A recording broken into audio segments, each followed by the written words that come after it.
This instructional video will go through the process of removing, cleaning, and reinstalling a wheel hub on a four-wheel drive vehicle.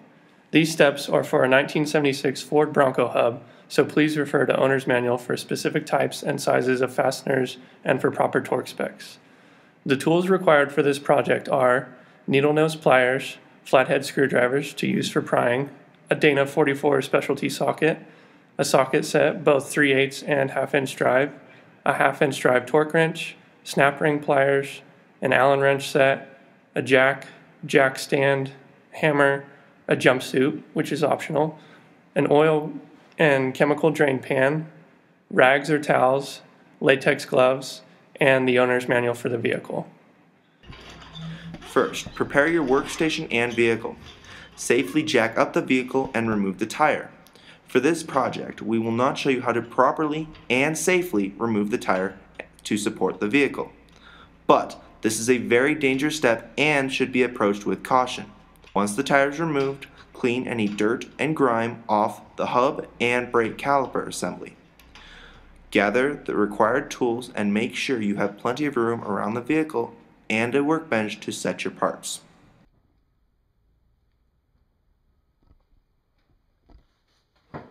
Begin disassembly by removing the 6 Allen screws holding the hub cover. Remove hub cover and screws and set them aside.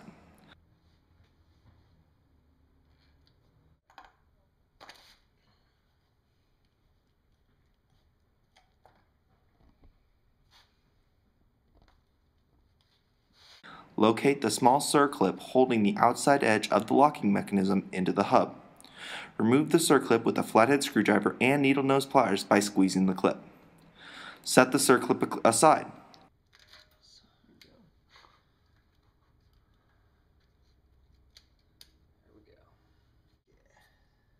Locate the snap ring holding the mechanism onto the axle.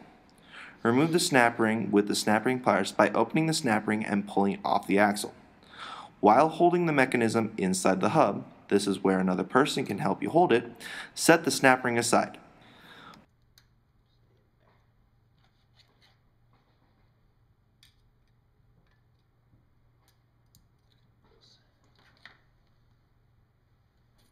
Pull out locking hub mechanism.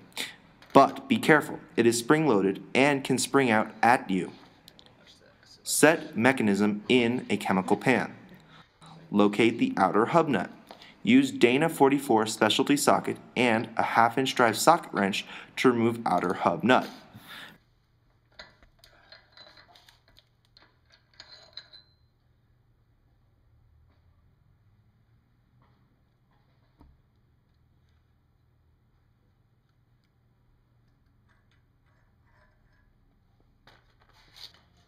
Now you are going to grab the inner lock ring that is attached to the inner hub nut.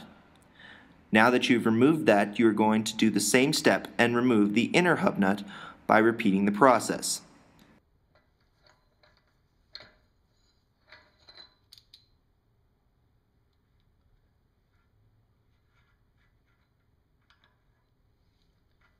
Have you actually seen inside it? Mostly, yeah.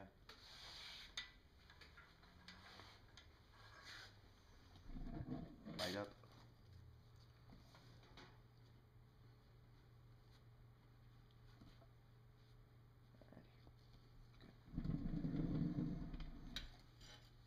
Once the hub nuts are off, remove the brake caliper. We will not show how to do this, but there are many examples of removing brake calipers.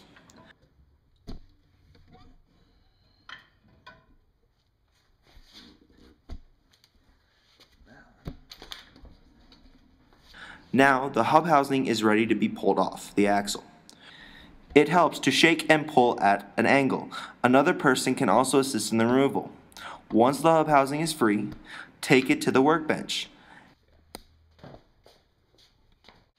Inside the hub there are 2 bearings.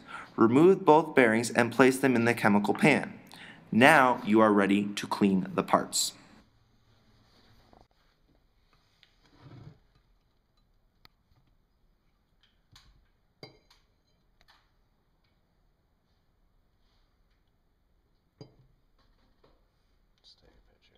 The required solvents are wheel bearing grease or marine grease for off-road applications, engine degreaser, brake parts cleaner, and hand cleaner. To begin cleaning, first get engine degreaser and a chemical pan with the parts in it that you intend to clean. First, take the hub housing and spray the inside over the chemical pan. This will remove any residue left in the housing. Next, take parts and spray degreaser over the inside of the pan.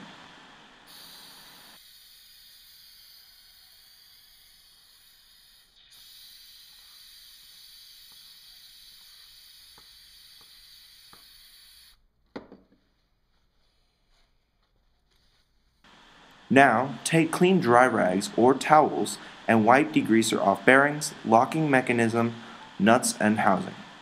Once all these parts are clean, it is now time to repack the bearing. Latex gloves can be put on to keep your hands clean, but this is kind of optional. To repack a bearing by hand, hold the bearing like you're going to throw a frisbee. In your free hand, preferably non-dominant, grab a ball of grease the size of a ping pong ball. On the open side of the bearing, begin packing the grease through the bottom of the bearing. Keep packing the same spot until you see the grease come up out of the top of the bearing. Rotate the bearing and keep packing until the entire bearing is full of grease. Repeat with the other bearing until finished. Then apply a thin layer of grease inside the housing before the bearing is reinstalled. Right, especially if you're off-roading in it. Yep. To begin reassembly, put the inner bearing into the groove on the back of the housing. Now apply a thin layer of grease onto the spindle. Take the hub housing and slide it back onto the spindle, bearing side first. Now install the outer bearing in between spindle and housing. Locate the inner and outer hub nuts. Find nipple on inner hub nut and install it with nipple facing away from vehicle. Torque to specified amount found in owner's manual with Dana 44 socket and torque wrench. I made an appointment yesterday thinking we had class, so I'll be back as soon as I can. Thank you.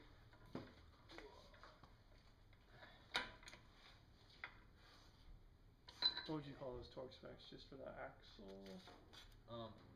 Insert the lock ring onto the nipple.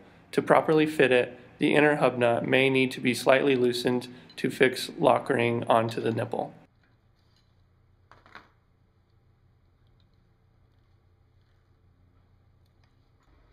Screw the outer hub onto the spindle. Use Dana 44 socket and torque to proper specification.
Take locking mechanism and spring and apply grease. Push the spring in the housing and insert the locking mechanism after the spring.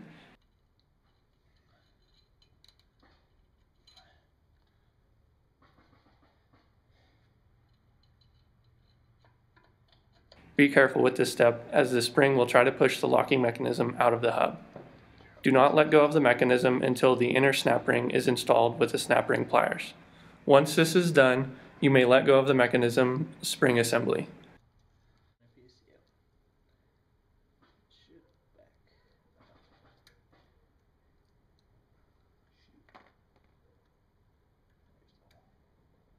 It's not the bottom one. It's pushing in.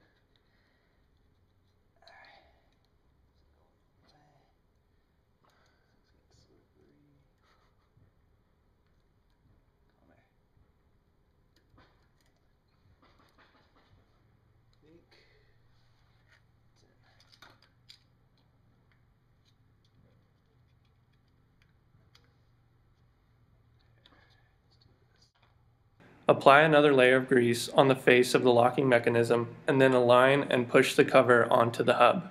There should be no gap and a small amount of grease may be pushed out of the cover edge. Once aligned properly, all 6 Allen head screws can be hand tightened before fastening entirely with a proper sized Allen wrench.